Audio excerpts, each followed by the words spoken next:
Numbers 15. The Lord said to Moses, "Speak to the Israelites and say to them, after you enter the land I am giving you as a home, and you present to the Lord food offerings from the herd or the flock, as an aroma pleasing to the Lord, whether burnt offerings or sacrifices, for special vows or freewill offerings or festival offerings. Then the person who brings an offering shall present to the Lord a grain offering of 1/10 of an ephah of the finest flour mixed with 1/4 of a hin of olive oil. With each lamb for the burnt offering or the sacrifice, prepare 1/4 of a hin of wine as a drink offering. With a ram prepare a grain offering of 2/10 of an ephah of the finest flour mixed with 1/3 of a hin of olive oil, and 1/3 of a hin of wine as a drink offering. Offer it as an aroma pleasing to the Lord. When you prepare a young bull as a burnt offering or sacrifice, for a special vow or a fellowship offering to the Lord, bring with the bull a grain offering of 3/10 of an ephah of the finest flour mixed with 1/2 a hin of olive oil. And also bring 1/2 a hin of wine as a drink offering. This will be a food offering, an aroma pleasing to the Lord. Each bull or ram, each lamb or young goat, is to be prepared in this manner. Do this for each one, for as many as you prepare. Everyone who is native born must do these things in this way when they present a food offering as an aroma pleasing to the Lord. For the generations to come, whenever a foreigner or anyone else living among you presents a food offering as an aroma pleasing to the Lord, they must do exactly as you do. The community is to have the same rules for you and for the foreigner residing among you. This is a lasting ordinance for the generations to come. You and the foreigner shall be the same before the Lord. The same laws and regulations will apply both to you and to the foreigner residing among you." The Lord said to Moses, "Speak to the Israelites and say to them, when you enter the land to which I am taking you, and you eat the food of the land, present a portion as an offering to the Lord. Present a loaf from the first of your ground meal and present it as an offering from the threshing floor. Throughout the generations to come you are to give this offering to the Lord from the first of your ground meal. Now if you as a community unintentionally fail to keep any of these commands the Lord gave Moses, any of the Lord's commands to you through him, from the day the Lord gave them and continuing through the generations to come, and if this is done unintentionally without the community being aware of it, then the whole community is to offer a young bull for a burnt offering as an aroma pleasing to the Lord, along with its prescribed grain offering and drink offering, and a male goat for a sin offering. The priest is to make atonement for the whole Israelite community, and they will be forgiven, for it was not intentional and they have presented to the Lord for their wrong a food offering and a sin offering. The whole Israelite community and the foreigners residing among them will be forgiven, because all the people were involved in the unintentional wrong. But if just one person sins unintentionally, that person must bring a year-old female goat for a sin offering. The priest is to make atonement before the Lord for the one who erred by sinning unintentionally, and when atonement has been made, that person will be forgiven. One and the same law applies to everyone who sins unintentionally, whether a native-born Israelite or a foreigner residing among you. But anyone who sins defiantly, whether native-born or foreigner, blasphemes the Lord and must be cut off from the people of Israel. Because they have despised the Lord's word and broken his commands, they must surely be cut off, their guilt remains on them. While the Israelites were in the wilderness, a man was found gathering wood on the Sabbath day. Those who found him gathering wood brought him to Moses and Aaron and the whole assembly. And they kept him in custody, because it was not clear what should be done to him. Then the Lord said to Moses, "The man must die. The whole assembly must stone him outside the camp."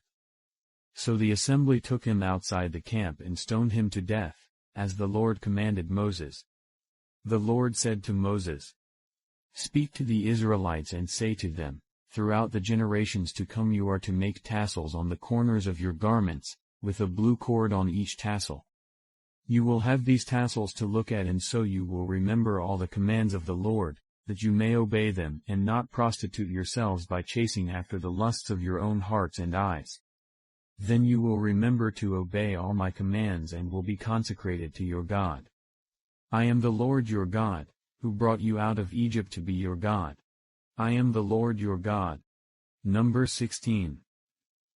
Korah son of Izhar, the son of Kohath, the son of Levi, and certain Reubenites, Dathan and Abiram, sons of Eliab, and On son of Peleth, became insolent, and rose up against Moses. With them were 250 Israelite men, well-known community leaders who had been appointed members of the council. They came as a group to oppose Moses and Aaron and said to them, "You have gone too far. The whole community is holy, every one of them, and the Lord is with them. Why then do you set yourselves above the Lord's assembly?" When Moses heard this, he fell face down. Then he said to Korah and all his followers, "In the morning the Lord will show who belongs to him and who is holy, and he will have that person come near him. The man he chooses he will cause to come near him.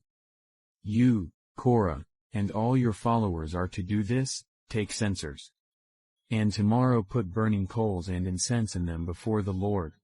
The man the Lord chooses will be the one who is holy. You Levites have gone too far." Moses also said to Korah, "Now listen, you Levites. Isn't it enough for you that the God of Israel has separated you from the rest of the Israelite community and brought you near himself to do the work at the Lord's tabernacle and to stand before the community and minister to them? He has brought you and all your fellow Levites near himself, but now you are trying to get the priesthood too. It is against the Lord that you and all your followers have banded together. Who is Aaron that you should grumble against him?" Then Moses summoned Dathan and Abiram, the sons of Eliab. But they said, "We will not come. Isn't it enough that you have brought us up out of a land flowing with milk and honey to kill us in the wilderness? And now you also want to lord it over us. Moreover, you haven't brought us into a land flowing with milk and honey or given us an inheritance of fields and vineyards. Do you want to treat these men like slaves? No, we will not come." Then Moses became very angry and said to the Lord, "Do not accept their offering. I have not taken so much as a donkey from them, nor have I wronged any of them." Moses said to Korah, "You and all your followers are to appear before the Lord tomorrow, you and they and Aaron.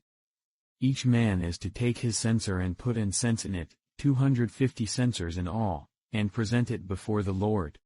You and Aaron are to present your censers also." So each of them took his censer, put burning coals and incense in it, and stood with Moses and Aaron at the entrance to the tent of meeting. When Korah had gathered all his followers in opposition to them at the entrance to the tent of meeting, the glory of the Lord appeared to the entire assembly. The Lord said to Moses and Aaron, "Separate yourselves from this assembly so I can put an end to them at once." But Moses and Aaron fell face down and cried out, "O God, the God who gives breath to all living things, will you be angry with the entire assembly when only one man sins?" Then the Lord said to Moses, "Say to the assembly, move away from the tents of Korah, Dathan, and Abiram." Moses got up and went to Dathan and Abiram, and the elders of Israel followed him. He warned the assembly, "Move back from the tents of these wicked men. Do not touch anything belonging to them, or you will be swept away because of all their sins." So they moved away from the tents of Korah, Dathan, and Abiram. Dathan and Abiram had come out and were standing with their wives, children and little ones at the entrances to their tents. Then Moses said, "This is how you will know that the Lord has sent me to do all these things and that it was not my idea. If these men die a natural death and suffer the fate of all mankind, then the Lord has not sent me. But if the Lord brings about something totally new, and the earth opens its mouth and swallows them, with everything that belongs to them, and they go down alive into the realm of the dead, then you will know that these men have treated the Lord with contempt." As soon as he finished saying all this, the ground under them split apart. And the earth opened its mouth and swallowed them and their households, and all those associated with Korah, together with their possessions. They went down alive into the realm of the dead, with everything they owned. The earth closed over them, and they perished and were gone from the community. At their cries, all the Israelites around them fled, shouting, "The earth is going to swallow us too." And fire came out from the Lord and consumed the 250 men who were offering the incense. Psalm 37. Do not fret because of those who are evil, or be envious of those who do wrong. For like the grass they will soon wither, like green plants they will soon die away. Trust in the Lord and do good, dwell in the land and enjoy safe pasture. Take delight in the Lord, and he will give you the desires of your heart. Commit your way to the Lord, trust in him and he will do this.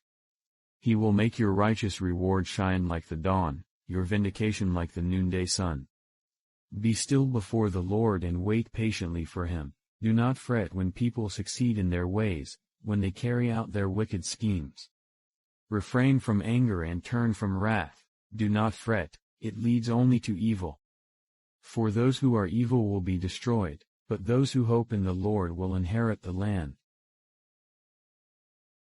Jesus left the synagogue and went to the home of Simon. Now Simon's mother-in-law was suffering from a high fever, and they asked Jesus to help her. So he bent over her and rebuked the fever, and it left her. She got up at once and began to wait on them. At sunset, the people brought to Jesus all who had various kinds of sickness, and laying his hands on each one, he healed them. Moreover, demons came out of many people, shouting, "You are the Son of God." But he rebuked them and would not allow them to speak, because they knew he was the Messiah. At daybreak, Jesus went out to a solitary place. The people were looking for him, and when they came to where he was, they tried to keep him from leaving them. But he said, "I must proclaim the good news of the kingdom of God to the other towns also, because that is why I was sent." And he kept on preaching in the synagogues of Judea. Luke 5. One day as Jesus was standing by the lake of Gennesaret, the people were crowding around him and listening to the word of God. He saw at the water's edge 2 boats, left there by the fishermen, who were washing their nets. He got into one of the boats, the one belonging to Simon, and asked him to put out a little from shore. Then he sat down and taught the people from the boat. When he had finished speaking, he said to Simon, "Put out into deep water, and let down the nets for a catch." Simon answered, "Master, we've worked hard all night and haven't caught anything. But because you say so, I will let down the nets." When they had done so, they caught such a large number of fish that their nets began to break. So they signaled their partners in the other boat to come and help them, and they came and filled both boats so full that they began to sink. When Simon Peter saw this, he fell at Jesus' knees and said, "Go away from me, Lord, I am a sinful man."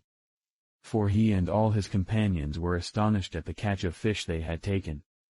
And so were James and John, the sons of Zebedee, Simon's partners. Then Jesus said to Simon, "Don't be afraid, from now on you will fish for people." So they pulled their boats up on shore, left everything and followed him. While Jesus was in one of the towns, a man came along who was covered with leprosy. When he saw Jesus, he fell with his face to the ground and begged him, "Lord, if you are willing, you can make me clean." Jesus reached out his hand and touched the man. "I am willing," he said. "Be clean." And immediately the leprosy left him. Then Jesus ordered him, "Don't tell anyone, but go, show yourself to the priest and offer the sacrifices that Moses commanded for your cleansing, as a testimony to them." Yet the news about him spread all the more, so that crowds of people came to hear him and to be healed of their sicknesses. But Jesus often withdrew to lonely places and prayed.